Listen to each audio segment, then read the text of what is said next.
Hey everyone, so this is a highly requested video. It's one I've been meaning to do for ages, and it's one that I think a lot of people will benefit from, just because when it comes to my own clients it's something that I get asked all the time, and that's why use eye cream, or what's the point to use eye cream, or like what difference does it make, and all that kind of stuff. A lot of the time when I ask my own clients do they use eye cream, for some reason I'd say like 70% of them say no. I think it's something that's lacking heavily in like the typical Irish woman's skincare regime.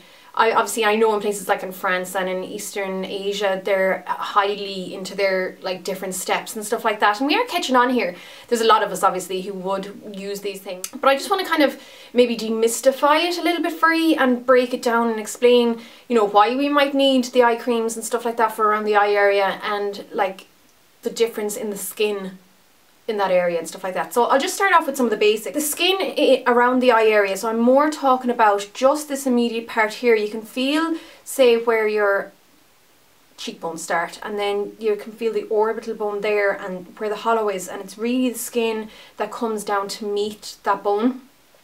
It's up to 4 times thinner than skin on the rest of the face, so it's quite fragile, it can be quite delicate, and because of that obviously it will show signs of aging and it can be damaged easier than the rest of the skin. It's more susceptible to damage from like crinkling and, you know, folding, just normal expression, which can cause said expression lines and you know, fine lines and stuff like that. So early aging signs generally do show up around the eyes first before anywhere else on the face. Of course you get these nose to mouth lines as well, and a lot of people have these bits in between their eyes, but it does tend to be around the eye area where a lot of people do show up like their first fine lines and stuff like that. The area itself is packed with blood vessels, and of course with the thinner skin it does tend to be more sensitive, so oftentimes it will require slightly different ingredients and different formula and treatments than the rest of the skin will. You mightn't be particularly sensitive anywhere else. Another kind of annoying thing about the area is that it'll often be quite dry compared to everywhere else on your face.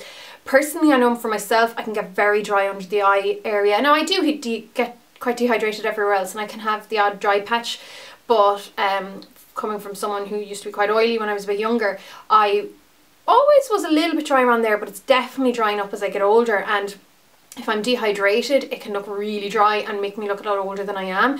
It'll definitely show up crinkles that I mightn't always have. So this is because we don't have many oil or water glands in our under eye area. Now you can have a lot up here, some people get quite oily eyelids up top, but underneath here it tends to be quite dry, quite parched a lot of the time, so you do need to add extra hydration on top of it just to deal with that, so it doesn't dry out and show up these superficial lines that do show up due to dehydration. Obviously because it doesn't have that oil and water coming through as well, the reason for oil and water in the face is that when the oil, say, comes through and mixes with that water on your face, it creates a protective barrier over our skin, and that's what protects our skin essentially from, you know, outside aggressors and stuff like that. So you don't have that same protective barrier on the eye. Again, it's something that you need to add topically just for that extra protection as well. Now of course the other annoying things with that area is that it's prone to puffiness as well as hollows, depending on, you know, your genetics,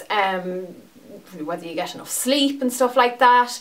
It's all down to the individual. It can be different for everyone else. You can have people who are puffy just after like a long sleep, or some people as they get older they tend to be quite puffy, and it's something that you'll see that their mother and their grandmother might have as well, so it's not really something they can really help or like they can do much about, like apart from maybe getting some minor superficial surgeries or whatever. Other things like allergies and too much sodium in the diet can cause puffiness around the eye area well.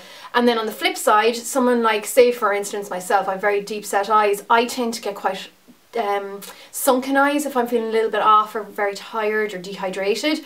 It's like all the moisture in my head just evaporates and everything gets sucked back, and I tend to get very hollow underneath the eye area, which causes very dark shadows.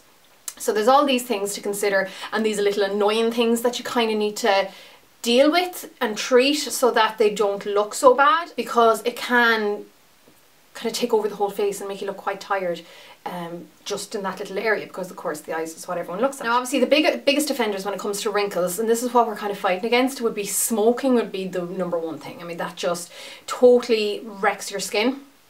You'd also have the sun damage, which is something I'd be very, very conscious about. Even though living in Ireland, I don't have to worry about it too much. I mean, obviously you do everywhere, but it's not like I'm not out in 40-degree heat all the time or anything like that. But regardless of that, I'd still always wear my sunscreen and wear sunglasses when I can. You have the lack of sleep, which can cause damage in that when we sleep, our 8 hours at night is what we need. That's when your skin repairs itself, and tries to get over the damage caused throughout the day and stuff like that. So if you're not getting that sleep, you're not getting that chance to repair any damage, and it can accumulate, and you know, you just won't have the same strength and you know, as healthy skin as you could possibly have with all your sleeps. That's one of the reasons why it is really important to get sleep. Of course, pulling and tugging, and I think this is maybe my biggest issue when it comes to skin. I've been wearing makeup and applying makeup and on, you know, obviously on myself and playing around with makeup since I was in my very early teens, and obviously I take off makeup every day, and I think that just constant applying and taking off of makeup, especially around the eye area, does tug. Doesn't matter how gentle you are, I think just eventually, just when you're constantly doing the same things over again, it can cause the skin to loosen a little bit, which can cause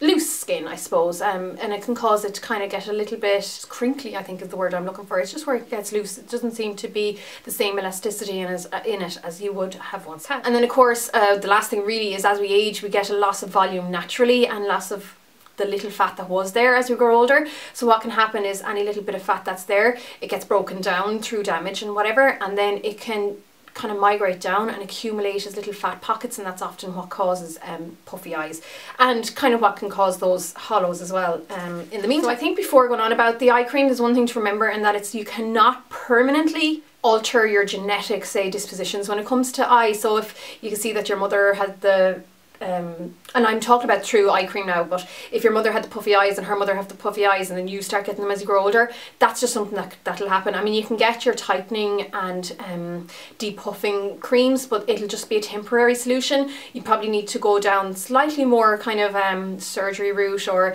maybe laser to break up the fat pockets or whatever. So that would be more of a like a cosmetic surgery kind of thing. But what you can do is temporarily improve the appearance of these things. So that's one thing you want to be, you know, don't expect miracles. So just have that in mind as well when you're using these products.